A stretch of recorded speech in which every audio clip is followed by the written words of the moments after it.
So for my IndigoBlu project for today, I'm going to be playing on this 8x8 inch flat canvas, and I'm going to be using a plethora of IndigoBlu products. Namely, I'm going to be using some of the Luscious powders today. So I've got teal, silver, blue and lawn, which is a really nice kind of lightish green. So those are my colour palette for today's project.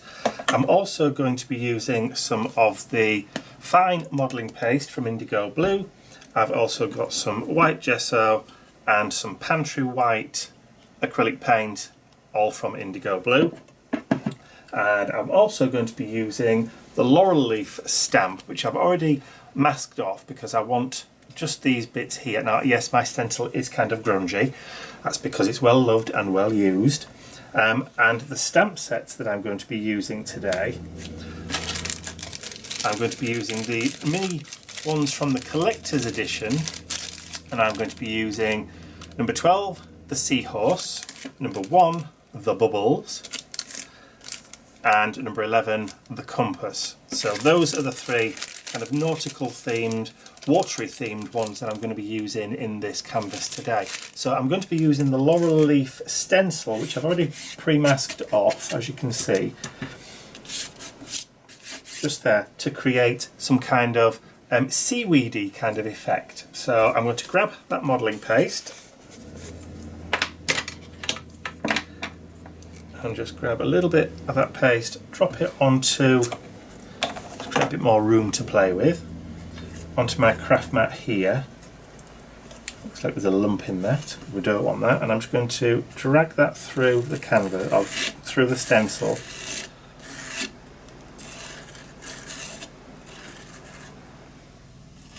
Like so.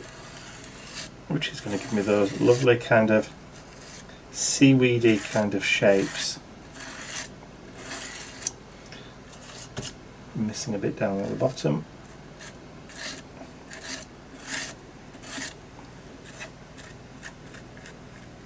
It's only going to be very, very thin and light. I'm not going too heavy with it. A little bit of texture on top isn't going to do it any harm. And then I'm going to just peel that off. As you can see, we've now got some nice little seaweedy kind of effects there.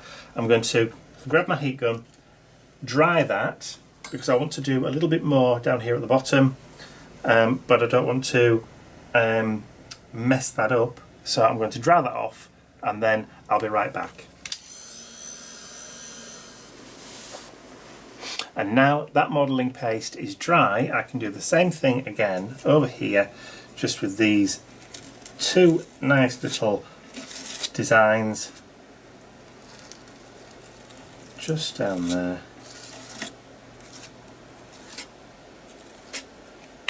And then we can peel that off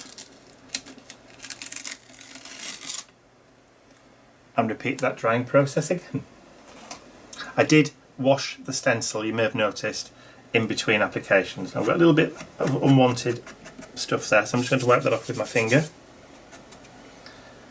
And then, once again, bring in that heat gun and let's get it dry before we move on to the next step. So they're all now nice and dry. You can see it's all nicely dried in that corner. So we have a little bit of texture on our canvas now.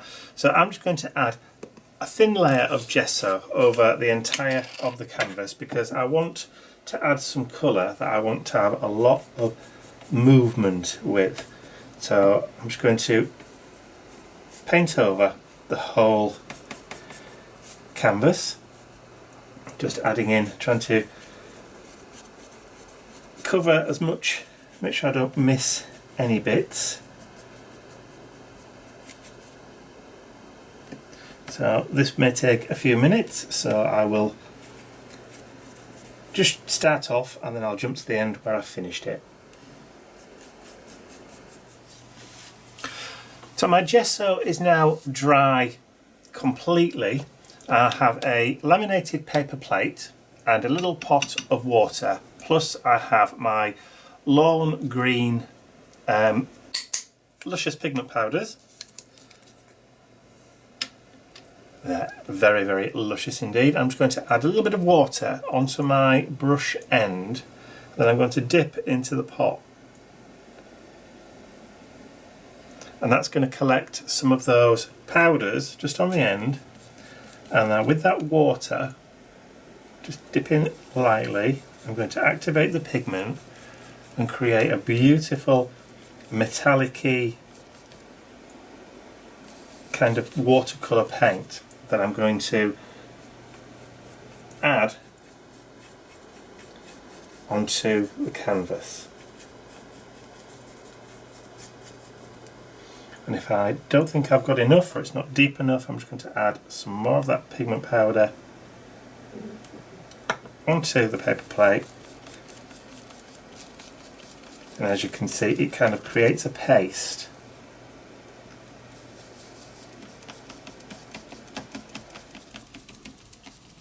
And the more pigment powder you add, the thicker it gets. And we get a lovely kind of darker shade.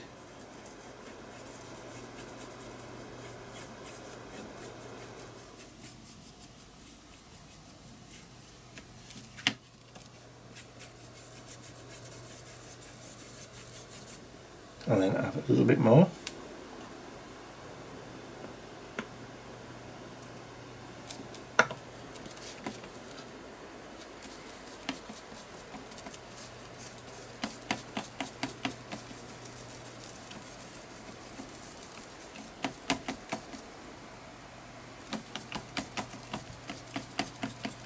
Rather than potting or putting your brush into the water all the time, you can, if you want to, just use a little bit of a spritz bottle. Got a lovely kind of sheen to it. I'm going in all different directions to make sure I get right into those nooks and crannies.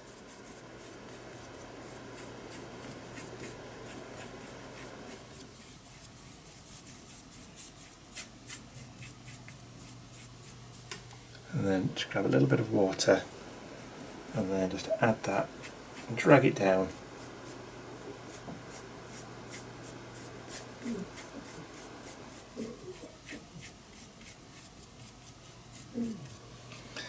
And that colour down at the bottom.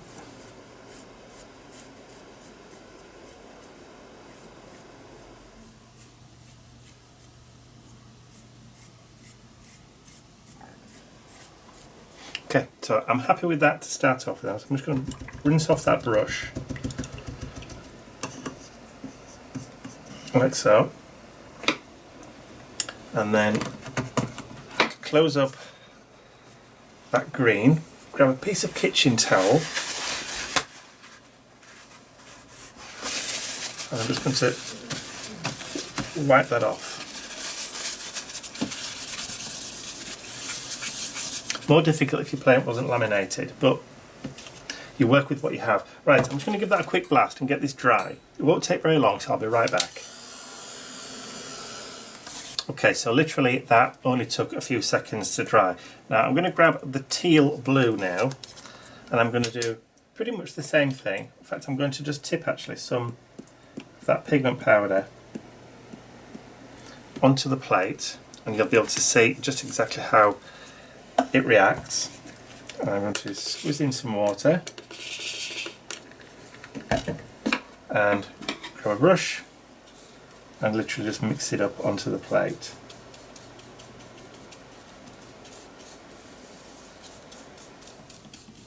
Just collecting all of that powder, and you can see the mica in it. It's all beautifully, beautifully shiny. Now, because these pigment powders are water reactive, when I start to paint the blue on, that green underneath will also react, and it will help the blend. And if it's a little bit too striking like we've got down there, then that's fine, because we can just go over and blend with the brush. and then keep adding until we're happy with the colours.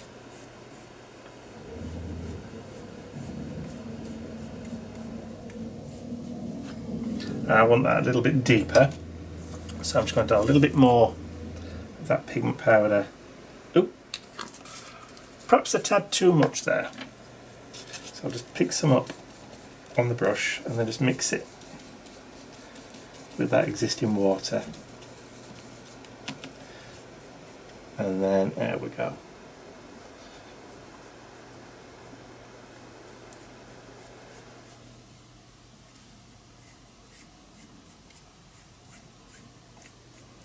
And I'm working across the canvas because if I get lines in it, that's fine. It just gives you the impression of kind of water, it ripples through water, which is exactly what I want. Just do the edges, got the top. Just add a little bit of colour on there.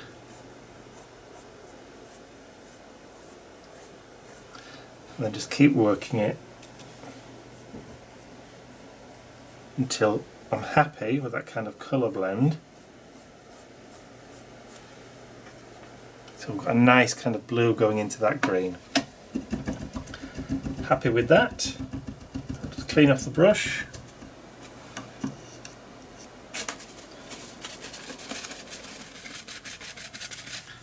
And then I'm going to give it a quick blast with the heat gun. So that's all dry, and you can see we've got a real nice kind of shiny lustre onto that canvas. So all that lovely luscious powder has gone very, very beautifully shiny indeed. So I want to just create a little bit of a darker tone at the top. So I'm going to bring in that other blue that I have. I'm going to just add a little bit, again, just to the top, on the other side of my plate. I don't want a lot, because it's just going to be a subtle tone. And then add a touch of water into it, and then grab the brush and just mix that powder together. It doesn't really make any difference if we're just mixing a little bit of that other blue tone either. It'll all just be absorbed, and then I can just add a couple of brush strokes into that blue towards the top and just let that kind of blend.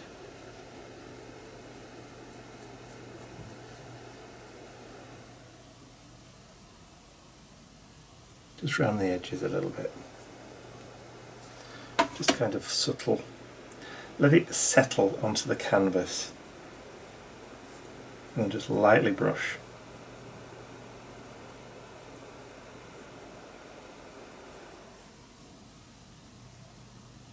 And if it's a little bit too strong, just get a little bit of kitchen roll and then just dab,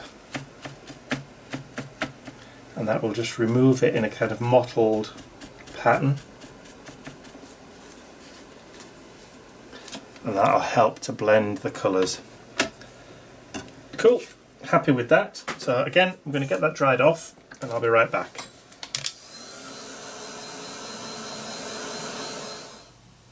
So my next step is to add some texture into the background. Now for that I'm going to be using the Collector's Edition #1 stamp from IndigoBlu called Bubbles.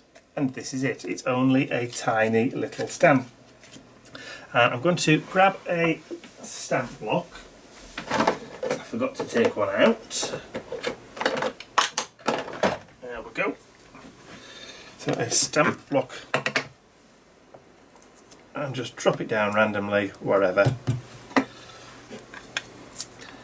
Actually, let's do it so it's kind of like so. Those nice bubbles.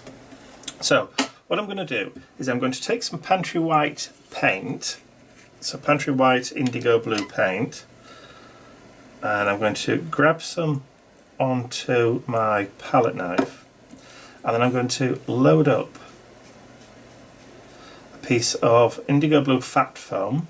This is the same foam you'd use for your gilding flakes. And I'm just going to load that sponge up, and I'm going to create a kind of paint ink pad using the fat foam. Now this is similar stuff to the cut and dry, so you could probably do it with that if you have it. And then I'm going to just add some of the paint to that stamp, and then I'm going to begin adding in some very subtle bubbles, as you can see, into the background texture. Now, each time I stamp, I'll have to reapply the paint.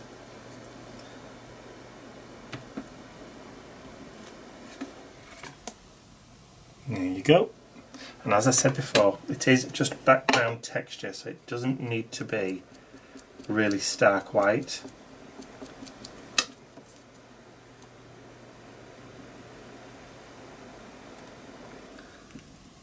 And I'm overlapping in places.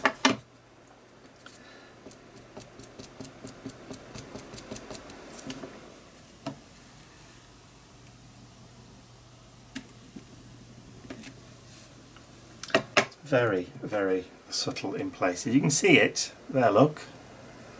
And because it's shiny, got a shiny background, it's quite difficult to show you it, but you can see when I just tilt that it is stamping. If you wanted a really, really strong effect, then you could always use Versamark and white embossing powder. But I kind of like that subtle effect that you get just in the background.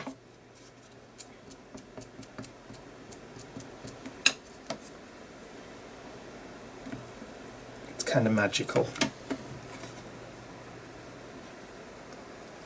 Like I said, it is just a background texture. It's not meant to be super strong.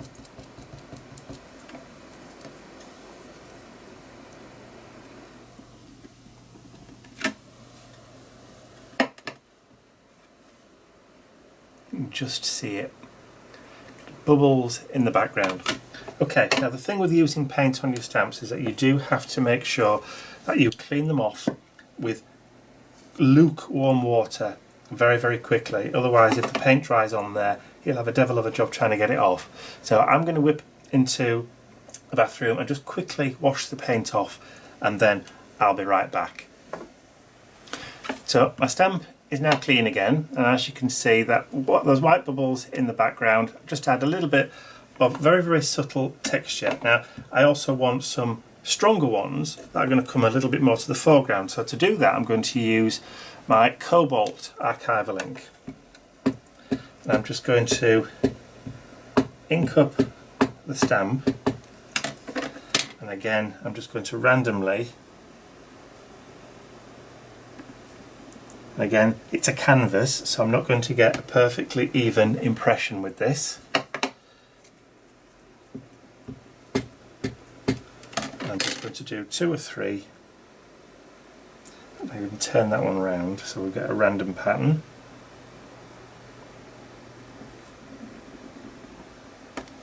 So, just add that into the background. And another one towards the top, just twist it slightly.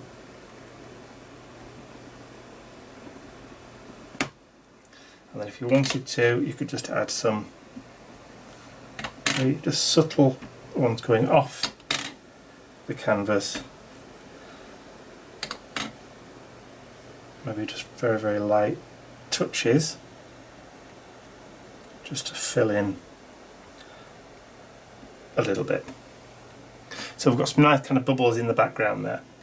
Okay, so I can put that stamp to one side. And I'm going to give this a blast just to get the archival ink to get it dry, and then I'll be right back.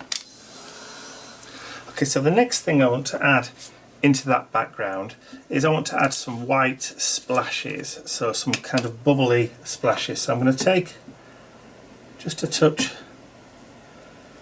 of white gesso, add a little bit of water, and then I've got my fan brush. So just grab a little bit more of that paint, just make it a little bit thicker, and then we can start to add splashes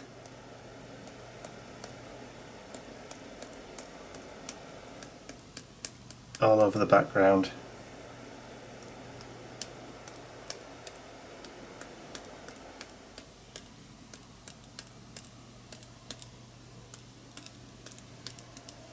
Yeah, just what I wanted. So again, I'll get that dried off, I'll get this mess cleared up, and I'll be right back. Okay, so I've put the canvas to one side for a second. Actually, let me just bring it back in to show you.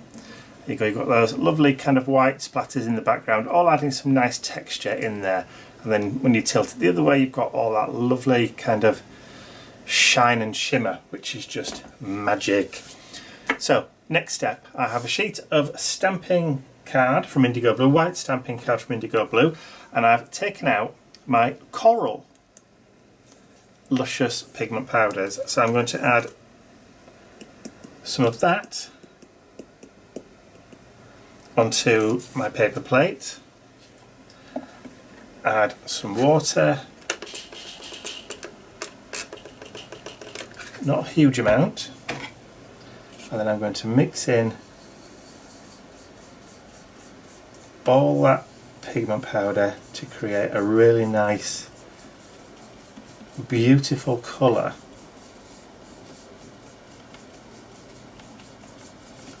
You can see the mica just floating on the surface.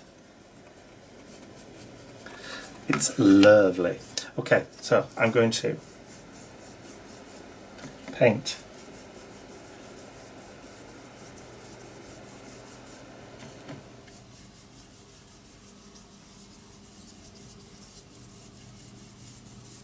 I'm just going to keep on painting and building up the depth of the colour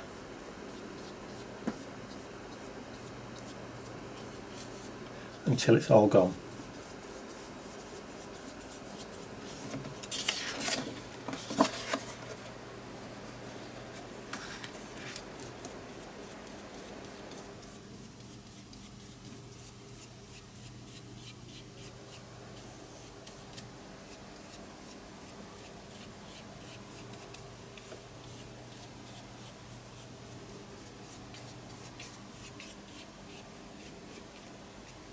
Okay, I'm dry that off. Okay, so my coral colour is now dry. Now, the problem with working with a medium that's got a lot of mica and shimmer to it is that you can't really see the proper colour, because every time you turn it into the light, you just get that light reflection from all the mica and the shine. Now, you can see how much of the shine there is in that luscious coral. You can't really see the colour that it actually is, which is, you know, that kind of lovely corally colour. Unfortunately, it's just one of those things. Right, okay, so the next step, I'm going to be using the Seahorse number 12 collector's edition stamp, which I've mounted onto a block, and I'm going to stamp 3 of these using jet black archival ink, because it's permanent. I don't want anything to react with that luscious powder, so any water-based inks would react, which we don't want. So I'm going to turn that over and just stamp down there. A little bit of pressure on it. Cool. And then I'll do that another 2 times.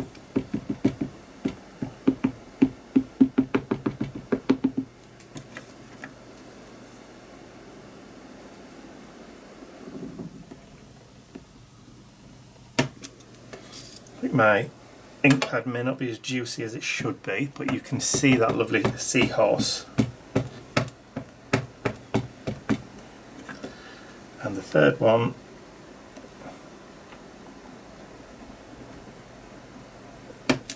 There we go. Now I'm not bothered about these little legs in there because I'm now going to fussy cut them out. So I'll get them dry first of all, and then I'm going to cut them out with a pair of scissors by hand, and then I'll be right back. Okay, so I'm back, and as you can see, I've fussy cut out my 3 little seahorses. So all I need to do now is to glue them down onto my canvas, and to do that I'm just going to use some bog standard kind of glue. This is the Mono Aqua Liquid Gel Glue with a fine applicator nozzle, so that should stick those down. I may have to just put something down over the top just to hold those, because the paper has got a tendency to curl a little bit.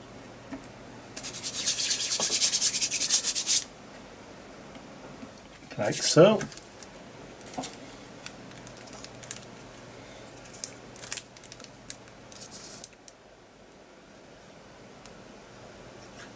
So I don't need a lot, just a thin bead just around the edges should do it.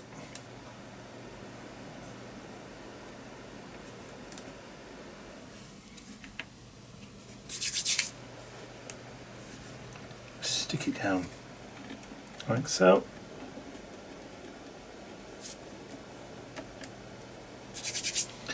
Doesn't need to be held down for long. And then the final bit,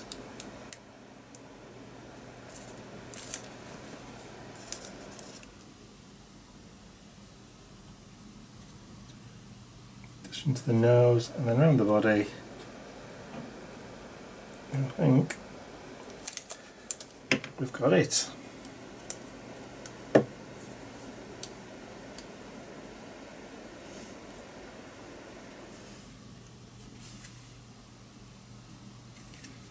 Very gently pat it down, just hold it down for a minute or two. Okay, so now we've got our seahorses stuck down.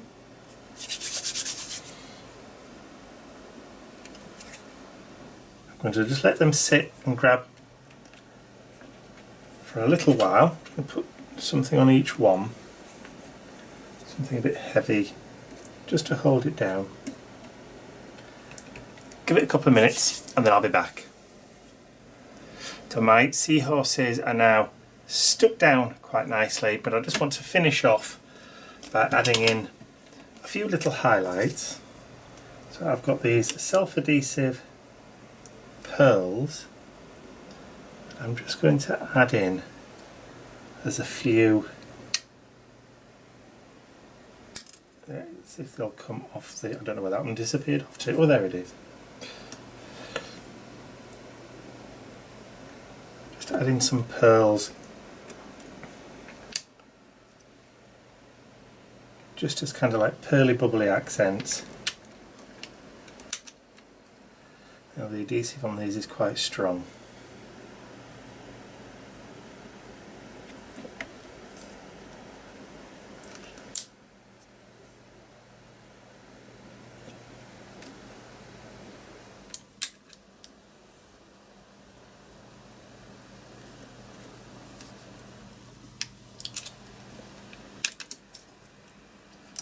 Oop, that one definitely wanted to fly away, and then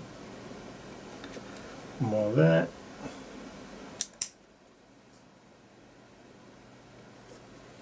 Just add a few. Come on.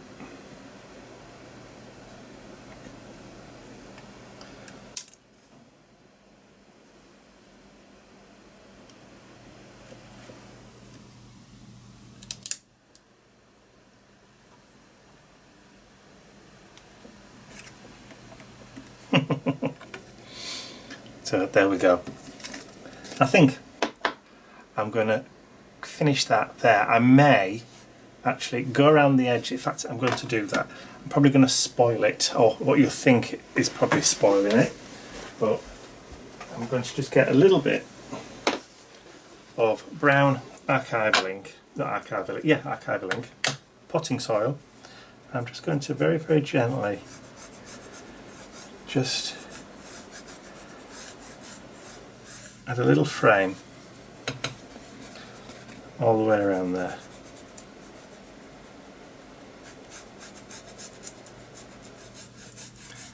Just to kind of finish that off.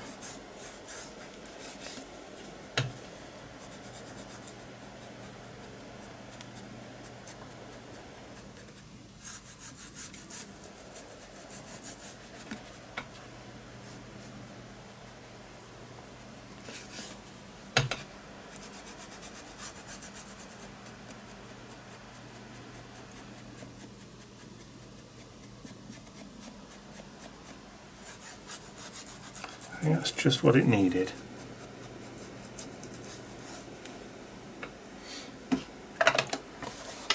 Yeah, just a nice kind of subtle darker frame all the way around, and I'm happy with the shimmer and the shine with that. So I'm going to call this little Seahorse canvas complete.